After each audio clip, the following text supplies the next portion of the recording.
Media reporters, editors, sub editors అందరూ కూడా నేను భారతీయ జనతా పార్టీ నుంచి పేరు పెన్న నేను ఈరోజు ధన్యవాదాలు తెలుపుతూ మళ్ళీ రేపు ఇవంతా అయిన తర్వాత రేపు వెళ్ళి మనం చిట్ చాట్ పెడదాం. మిమ్మల్ని కూడా ఇప్పుడు సీరియస్ ఇష్యూ కాబట్టి నవ్వించలేకపోతున్నాను, అప్పుడు కూర్చొని నడుస్తున్నాను. Thank you very much.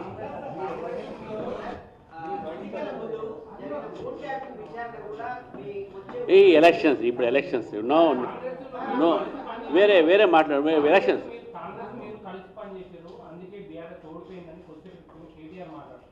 ఆయన మాట్లాడుతాడండి. ఆయనకు ఎందుకంటే ఆయన కాంగ్రెస్ ఎంఐఎం ముగ్గురు మధ్యన ఫెవికాల్ బాండ్ ఆయన చెప్పాడు కదా, ఇద్దరు ఫెవికాల్ అని. ఆయన ఫెవిక్విక్ వాళ్ళ ఇద్దరు ముగ్గురికి ఇంకా పవర్ఫుల్ ఫెవిక్విక్ కొత్త మోడల్, అది కొత్త ఫెవికాల్ కన్నా పెద్ద అతికే ఫోర్స్ అంట అది వాళ్ళ ముగ్గురు మధ్య. అది నేను అబద్ధం ఆడటం కాదు, వాస్తవం చెప్తున్నాను.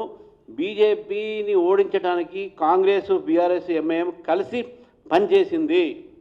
లేకపోతే బీఆర్ఎస్కి ఆ ఓట్లు కూడా రావు, ఆ సీట్లు రావు, కాంగ్రెస్ కూడా ఆ సీట్లు రావు.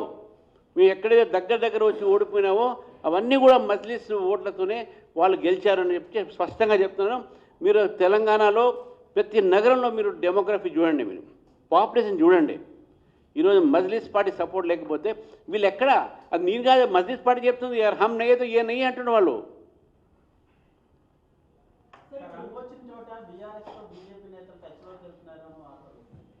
మేము హంగ్ వచ్చిన చోట మీ ఎవ్వరికి మేము సపోర్ట్ చేయము, మీ ఎవ్వరికి సపోర్ట్ చేయము, ఇంతవరకు స్పష్టం.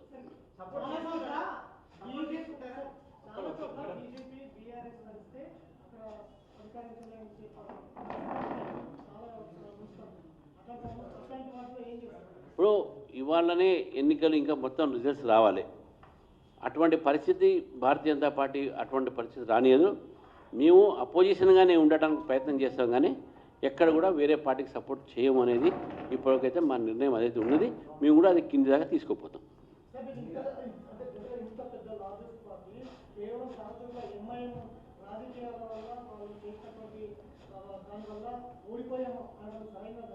నేను ఓడిపోయామని అనట్లేదు, వీళ్ళు ఓడించారంటున్నాం. మేము ఓడిపోలే, వాళ్ళు ఓడించారు మమ్మల్ని. ఎందుకు ఎట్లా ఓడించారంటే కలిసి. మళ్ళీ ఎందుకు మాది మజ్లిస్ పార్టీ, ఇది పెద్ద పార్టీ చిన్న పార్టీ కాదు.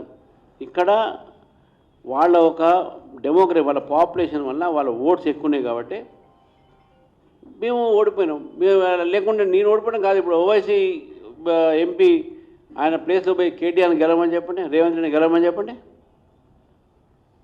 అదంతే అవుతుంది. అంత పెద్ద పార్టీ, అంత ముఖ్యమంత్రి గెలవమని చెప్పండి. ఇదంతా చేశారు. బీజేపీ గెలిస్తే మా ఉనికి ఉండదు, మాది నడవదు. భారతీయ జనతా పార్టీ వస్తే ఏదో అయిపోతుందో భయపెట్టి వీళ్ళందరూ ఓట్లన్నీ కూడా తారుమారు చేసి ఇదంతా లాబింగ్ చేసి బీజేపీని ఓడించే ప్రయత్నం చేశారు. అయినా కూడా మాకు వచ్చిన ఓట్లు మేము సాటిస్ఫైడ్. ఎందుకంటే చాలా చోట మేము దగ్గరకు వచ్చి ఓడిపోయినాం. చాలా చోట మేము ఊహించని చోట మేము గెలిచినాం. కోహీర్ అనేది 100% మైనార్టీ సీట్, అక్కడ మేము ఒక సీటు గెలిచినాం. కాబట్టి జహీరాబాద్, గీరాబాద్ ఇవన్నీ minority dominated districts, minority dominated head quarters, minority dominated municipalities except Khammam and part of Nalgonda, Kodad, Miryalaguda, కొంత సూర్యాపేట భాగం అన్ని. మిగతా అంతా కూడా ఇట్స్ టోటల్లీ కమ్యూనల్లీ బైపోలరైజ్డ్ అయినటువంటి ఒక టౌన్స్. కాబట్టి బీజేపీని ఏ విధంగా ఓడించాలని చెప్పి మజ్లిస్ పార్టీ ప్లాయ్లో, కాన్స్పరసీలో BRS and Congress played their role. ఈ స్పష్టం ఈ యొక్క ఎలక్షన్స్ చూపెడతా ఉంది. రేపు హైదరాబాద్ ప్రజలు కూడా జాగ్రత్తగా ఉండాలి. అట్లా ఉండదండి. పబ్లిక్ అంటే ఇప్పుడు కాంగ్రెస్ నమ్మిందా? కాంగ్రెస్ నమ్మరు. కాంగ్రెస్ ఎవరు నమ్మరు. ఇవాళ మల్లికార్జున ఖర్గే వాళ్ళు అన్నాడు కదా, హైదరాబాద్ वाले चोर है, डर के बच के रहना, सारे बिरयानी खाते हैं, शेरवानी पहनते हैं, लोगों को परेशान करते हैं. బిర్యానీ, షేర్వానీ, పరేషానీ అది ఎవరు ఉద్దేశంలో నాకైతే తెలియదు, కానీ ఇప్పుడు ట్విట్టర్లో ఫుల్ అది వైరల్ అవుతూ ఉంది. సార్ మీరు గతంలో కంపేర్ చేస్తూ పెరిగింది, మా బలం పెరిగింది, మా సత్తా పెరిగింది అంటున్నారు. గతంలో మీరు దాదాపు 7 స్థానాలు కూడా పోటీ చేయకుండా 202 వార్డుల్లో గెలిచారు. ఇప్పుడు మీరు పోటీ చేసి అప్పటికి అవన్నీ మర్చి చేశారు. చాలా భాగాలు అప్పుడు ఉన్నటువంటి చిన్నవి. ఫర్ ఎగ్జాంపుల్ పోచారం ఉన్నది మన మల్కాజ్గిరి దగ్గర. ఆ పోచారం మున్సిపాలిటీలో మేము 2-3 గెలిచినాం. ఇప్పుడు అది లేదు ఇక్కడ. అటువంటి ప్లేసెస్ మేము చాలా చోట మేము గెలిచినాం.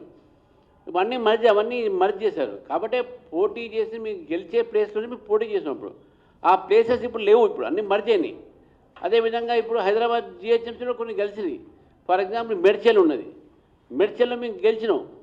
ఆ షామీర్పేట్ మన కుతుబుల్లాపూర్ ఉన్నది, అటు సైడ్ కొన్ని గ్రామాలు ఉన్నాయి దుండిగల్ ఏరియాలో, అక్కడ గెలిచినాం అన్న. అవన్నీ దీంట్లో వచ్చేసినాయి. కాబట్టి మీకు ఎన్ని అప్పుడు అవన్నీ కూడా కౌంట్ అయితే మీకు ఎక్కువ అవుతాయి మనకు. సో కాబట్టి క్యాల్కులేషన్ అట్లా కాదు. గతంలో మాకు వచ్చిన ఓటింగ్ పర్సెంటేజు, ఇప్పుడు వచ్చే ఓటింగ్ పర్సెంట్, గతంలో మీకు చేసినటువంటి కాంటెస్ట్, గతంలో 3000 చిన్న వార్డ్స్ ఉండే అట్లా అంటే. అని చాలా మర్జింగ్ ఏరియాస్ అయినా దాని డెమోగ్రఫీ మారింది, చాలా రకాల మారినాయి. డీలిమిటేషన్ చేశారు, కొత్త మున్సిపాలిటీ తీసుకొచ్చారు, కన్సాలిడేట్గా ఫైట్ చేసినాం. ఈసారి ఒక అట్మాస్ఫియర్ క్రియేట్ చేసినాం. Bharatiya Janata Party as it can become an alternative అనే నమ్మకాన్ని ఒక అట్మాస్ఫియర్ మీకు క్రియేట్ చేసినాం. థర్డ్ ప్లేస్ అంటే ఇప్పుడు త్రిపురలో మేము ఏమీ లేకుండే, ఒక వార్డు మెంబర్ కూడా గెలవలే, 2 సార్లు అధికారంలో వచ్చినాం మేము. హర్యానాలో కేవలం 3 సీట్లు ఉండే మాకు, ఈరోజు 3వ సారి అధికారంలో వచ్చినాం మేము. ఏ విధంగా వస్తే ప్రజలు నమ్ముతారు, మా పాలసీస్ నమ్ముతారు. ఏ విధంగా మీరు